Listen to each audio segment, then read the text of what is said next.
Immigration will always be an emotional issue. It certainly is for me. My parents were refugees from communism in Hungary, and now I'm an immigrant here in America.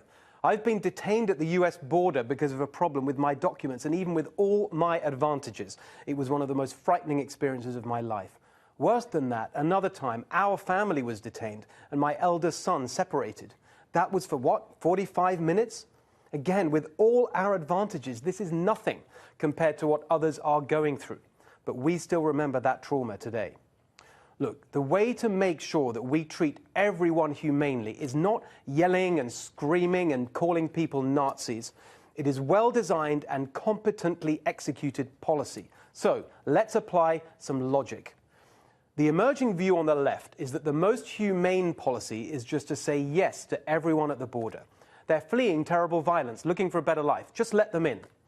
But how humane is that really?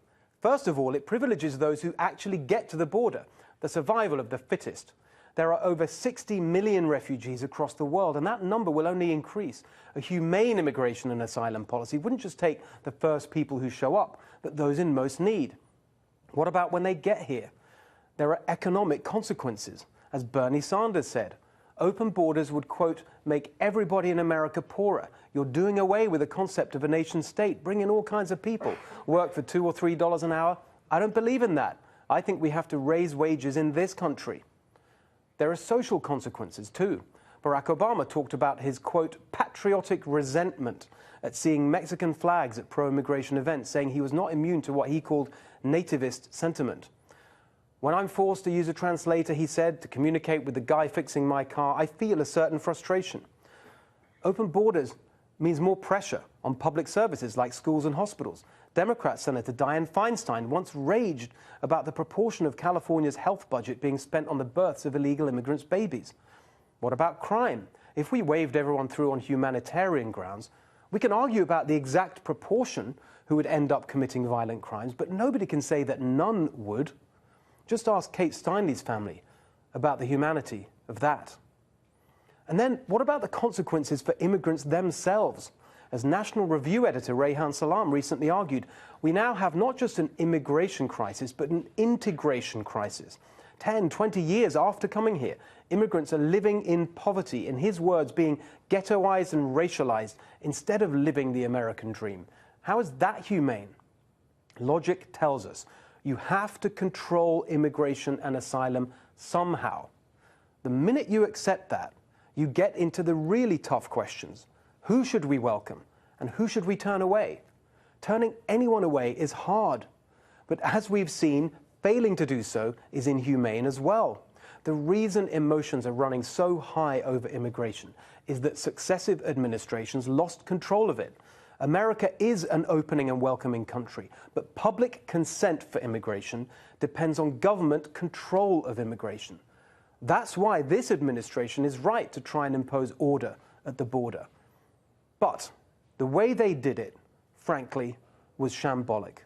President Trump ordered a new policy that is right and popular: zero tolerance for illegal immigration. How can anyone, especially the Democrats and never-Trump Republicans who are constantly screaming about President Trump undermining the rule of law, honestly be against zero tolerance for illegal immigration? But the consequence of that policy, arising from prior legal rulings, was wrong and unpopular: family separation. It could and should have been predicted and planned for by the administration. Here's John Kelly, over a year ago, when he was still Homeland Security Secretary. Are you, the Department of Homeland Security, considering a new initiative that would separate children from their parents if they try to enter the United States illegally? Let me start by saying I would do almost anything to deter the people from Central America to getting on this very, very dangerous network that brings them up through Mexico into the United States. Yes, I am considering, in order to deter more movement along this terribly dangerous network, I am considering exactly that. They will be well cared for as we deal with their parents. Look, I hate the anti-Trump brigade's self-righteous moral preening as much as anyone. I'm disgusted by the way Chuck Schumer this week clearly showed he'd rather play politics with this issue than solve the problem. But the fact remains that this administration is in charge now. John Kelly, in particular, needs to get his act together. He seems totally out of his depth as White House Chief of Staff. We need a big, urgent, whole government response, and it's the Chief of Staff's job to organize it. At the heart of it should be something this president knows all about. Donald Trump is a builder, so let's get building. Asylum and immigration centers in El Salvador and Honduras and Guatemala, so there's no need to come to the border in the first place. For those who do come, build proper facilities so people can be handled quickly, firmly and humanely. And, of course, build the wall to stop those dangerous illegal border crossings. Zero tolerance plus maximum competence. That's the humane response to the border crisis. That's the next revolution we need.